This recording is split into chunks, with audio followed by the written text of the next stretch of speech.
see who's faster.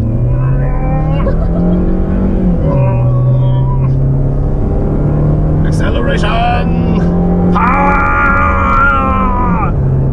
Apa? Mesin terasa kurang tenaga? Bagi para pengguna mobil low SUV atau low MPV, umumnya pasti pernah mengalami hal tersebut, di mana saat tarikan awal, mobil agak terasa berat, apalagi saat mobil terisi penuh penumpang.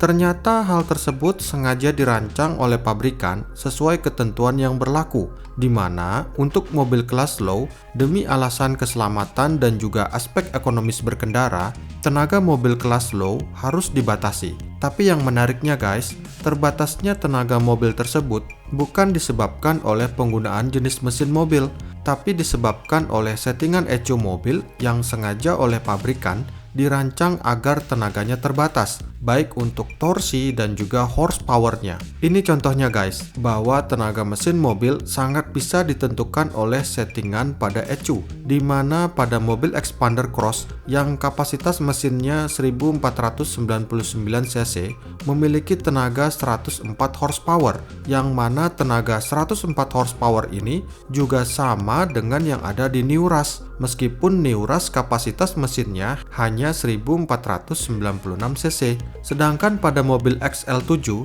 tenaganya juga hampir sama, yakni 103,7 horsepower. Padahal kapasitas mesinnya jauh lebih kecil, yakni 1462 cc. Artinya adalah, melalui ECU, tenaga mobil bisa dirancang pada besaran tertentu, sesuai harapan pabrikan. Jika demikian, apakah artinya dengan merubah settingan standar ECU mobil, maka tenaga mobil bisa dibuat lebih besar? Ya tentu saja jawabannya bisa. Itulah yang akan kita ulas dalam video kali ini tentang setting ECU untuk memaksimalkan tenaga mobil, serta apa saja konsekuensi dari setting ECU tersebut yang harus diketahui. Yuk kita saksikan video ini. Namun sebelum kita mulai, kita subscribe dulu yuk channel ini bagi yang belum, agar mendapatkan update video berikutnya. Saat ini, pada mobil-mobil modern yang sudah berjenis mesin injeksi, tentunya keberadaan ECU sudah menjadi standar pabrikan yang sangat penting bagi sebuah mobil.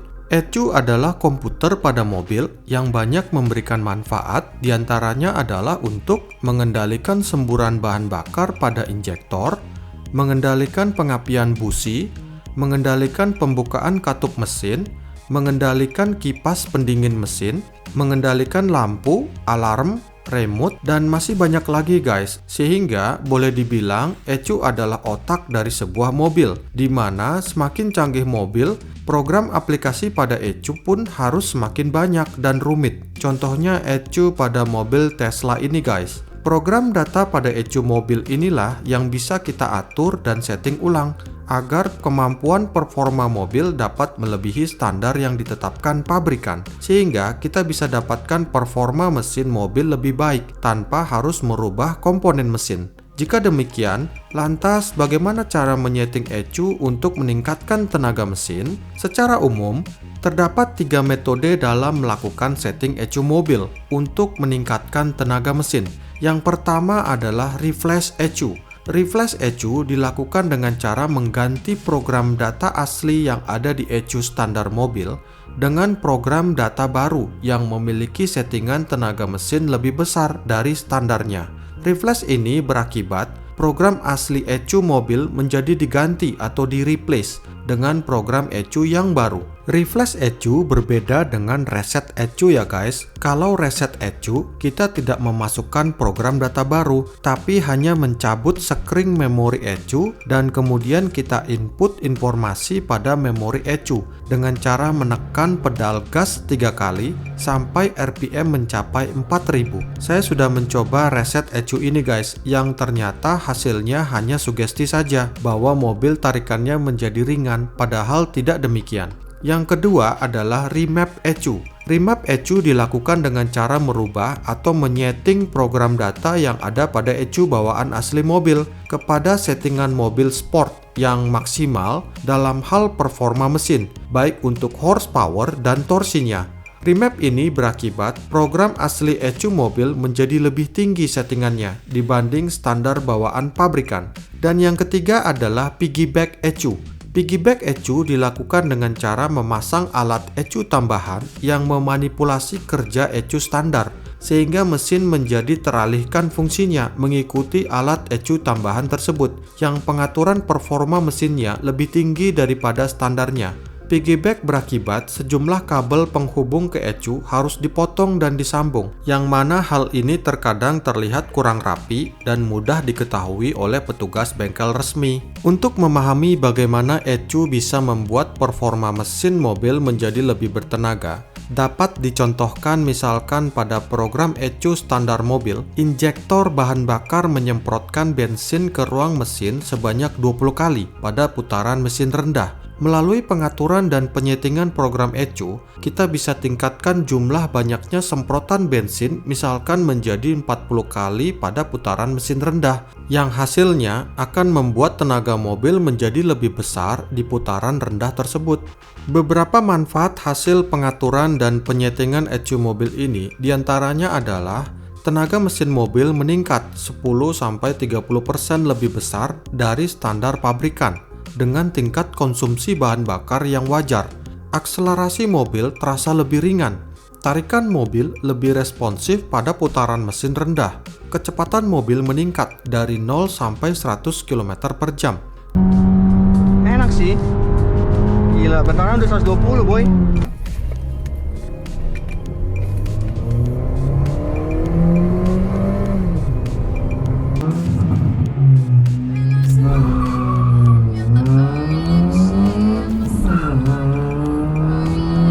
Dengan sejumlah manfaat tersebut, itulah yang menjadi alasan kenapa setting ECU semakin banyak diminati oleh pengguna kendaraan dengan biaya setting ECU yang relatif terjangkau, yakni sekitar 2-7 jutaan tergantung metode, tanpa harus merubah komponen mesin misalkan dengan memasang turbo yang biayanya jauh lebih mahal dan risiko kerusakan mesin pun jauh lebih besar. Jika manfaat setting ECU tergolong banyak, lantas bagaimana dengan konsekuensinya? Tentu saja menyeting dan merubah ECU standar mobil ada konsekuensi yang harus kita pertimbangkan. Di antaranya adalah, pertama, garansi resmi mobil akan hilang atau hangus. Setiap pabrikan pastinya memiliki ketentuan bahwa produk yang akan mendapatkan garansi harus tetap sesuai dengan spesifikasi standar pabrik. Jika program ECU mobil dirubah, tentunya hal ini akan berdampak pada cara berkendara pengguna yang sudah tidak sesuai lagi dengan perkiraan biaya servis yang di-cover bengkel resmi. Terhadap hal tersebut, sebaiknya setting ECU hanya dilakukan ketika masa garansi sudah habis. Kedua, mobil jadi relatif lebih boros bahan bakar. Ketika mobil semakin bertenaga, tentu saja membutuhkan pembakaran bahan bakar yang lebih banyak di ruang mesin, yang berdampak adanya penambahan kebutuhan asupan bahan bakar. Ketiga, mesin menjadi cepat panas. Mesin yang berperforma tinggi tentu akan menghasilkan efek samping berupa panas yang cepat terjadi. Terhadap hal ini, perlu disikapi dengan cara melakukan sejumlah penyesuaian terhadap jenis oli mesin, air radiator, minyak rem, dan unsur pendingin lainnya, agar mesin tetap dapat bekerja dengan baik dan aman. Keempat, mesin mobil harus lebih sering dirawat. Dengan semakin cepatnya kerja dan performa mesin, tentu hal ini akan mempercepat keausan pada sejumlah komponen mesin, misalnya pada bagian busi, injektor mesin, saluran filter minyak, dan filter udara, yang mana terhadap hal tersebut kita harus lakukan perawatan secara lebih rutin daripada standarnya, agar mesin mobil tetap awet. Kelima, kerusakan ECU atau ECU mati total. Jika setting ECU dilakukan oleh bengkel yang tidak ahli, beberapa gejala kerusakan akan muncul seperti error pada sejumlah indikator, mobil berjalan agak tersendat, dan bahkan mobil bisa mati total dan sulit di-starter. Oleh karenanya, untuk mengurangi kerusakan ECU, pastikan setting ECU hanya dilakukan di bengkel terpercaya yang berani memberikan garansi jika kerusakan ECU terjadi. Jika demikian, sebagai kesimpulan, perlukah kita melakukan setting ECU mobil untuk meningkatkan tenaga mesin? Jawaban pertama adalah ya, perlu. Hal ini jika tenaga mobil yang dimiliki dirasa kurang untuk mendukung kebutuhan penggunaan mobil, misalnya untuk hobi balapan, hobi off-road, atau kebutuhan harian, namun dengan beban dan juga medan jalanan yang cenderung berat.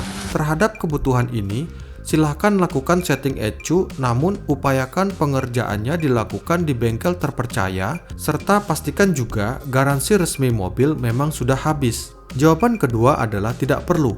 Hal ini jika tenaga mobil yang dimiliki dirasa masih cukup mumpuni untuk penggunaan sehari-hari, serta dengan pertimbangan mobil tetap efisien bahan bakar dan efisien dalam perawatan berkala.